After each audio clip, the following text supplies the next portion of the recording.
Hi hello friends, ಎಲ್ಲರಿಗೂ ನಮಸ್ಕಾರ. ರಾಗಿ ಮನೆಯಸ್ YouTube ಚಾನಲ್ಗೆ ಸ್ವಾಗತ. ಸೊ ಯಾರೆಲ್ಲ ನನ್ನ ಚಾನಲ್ ಹೊಸದಾಗಿ ನೋಡ್ತಿರೋ ದಯವಿಟ್ಟು ಸಬ್ಸ್ಕ್ರೈಬ್ ಮಾಡ್ಕೊಂಡು ನೋಡಿ.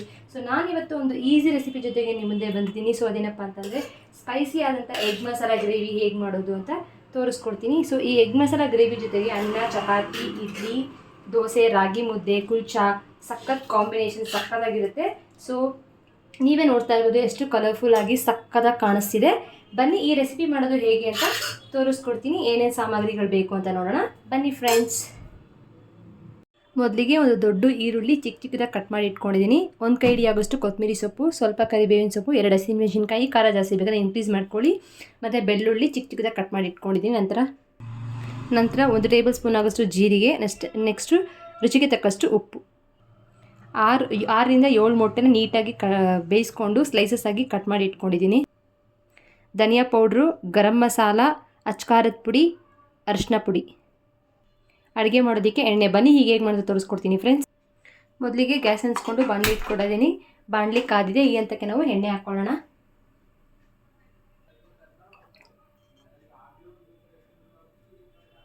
ಈ ಹಂತಕ್ಕೆ ಎಣ್ಣೆ ಕಾದಿದೆ. ಈಗ ನಾವು ಜೀರಿಗೆ ಹಾಕೋಣ. 1 ಟೇಬಲ್ ಸ್ಪೂನ್ ಜೀರಿಗೆ. ಇದಕ್ಕೆ ಕಟ್ ಮಾಡಿ ಇಟ್ಕೊಂಡಿರೋ ಈರುಳ್ಳಿ ಹಾಕ್ತಾ ಇದ್ದೀನಿ. ಮತ್ತು ಇದಕ್ಕೆ ಬೆಳ್ಳುಳ್ಳಿ ಹಾಕ್ಕೋತಾ ಇದ್ದೀನಿ, ಹಸಿಮೆಣಸಿನಕಾಯಿ, ಕರಿಬೇವಿನ ಸೊಪ್ಪು ಎಲ್ಲನೂ ಹಾಕ್ಕೊಂಡು 1-2 ನಿಮಿಷ ಫ್ರೈ ಮಾಡ್ಕೊಳ್ಳಿ.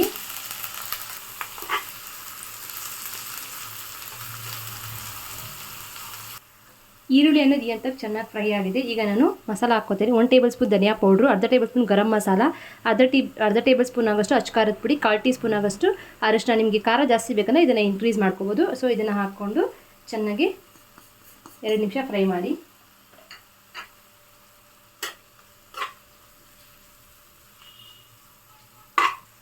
ಈಗ ಇದಕ್ಕೆ ಒಂದು ಕಪ್ ಆಗೋಷ್ಟು ನೀರನ್ನ ಹಾಕ್ಕೋತಾ ಇದ್ದೀನಿ. ಹಾಕ್ಕೊಂಡು 2 ನಿಮಿಷ ಕುದಿಯಕ್ಕೆ ಬಿಡಿ. ಚೆನ್ನಾಗಿ ಕುದೀತದೆ. ಈ ಹಂತಕ್ಕೆ ನಾನು ರುಚಿಗೆ ತಕ್ಕಷ್ಟು ಉಪ್ಪನ್ನು ಹಾಕ್ಕೋತಾ ಇದ್ದೀನಿ. ಹಾಕ್ಕೊಂಡು ಚೆನ್ನಾಗಿ ಮಿಕ್ಸ್ ಮಾಡಿಬಿಟ್ಟು 2 ನಿಮಿಷ ಕುದಿಯಕ್ಕೆ ಬಿಡಿ. ನೀವೇ ನೋಡ್ತಾ ಇರ್ಬೋದು ಕುದ್ದು ಚೆನ್ನಾಗಿ ಎಣ್ಣೆ ಬಿಟ್ಕೊಂಡಿದೆ. ಸೊ ಈ ಹಂತಕ್ಕೆ ನಾವು ಕಟ್ ಮಾಡಿ ಇಟ್ಕೊಂಡು ಸ್ಲೈಸಸ್ ಆಗಿರೋ ಎಗ್ಗನ್ನ ಹಾಕ್ಕೊಳ್ಳೋಣ. ಹಾಕ್ಕೊಂಡು ಮಿಕ್ಸ್ ಮಾಡ್ಕೊಳ್ಳಿ. ಸೊ ಇದಕ್ಕೆ ಫೈನಲ್ ಟಚ್ ಆಗಿ ಕೊತ್ತಂಬರಿ ಸೊಪ್ಪನ್ನ ಹಾಕ್ಕೊಳ್ಳೋಣ.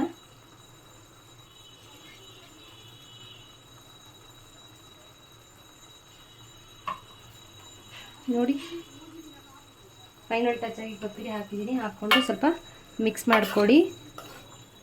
ಈ ಸ್ಪೈಸಿ ಆದಂಥ ಎಗ್ ಗ್ರೇವಿ ಮಸಾಲ ತುಂಬಾ ಸಕ್ಕತ್ತಾಗಿದೆ, ರೆಡಿಯಾಗಿದೆ.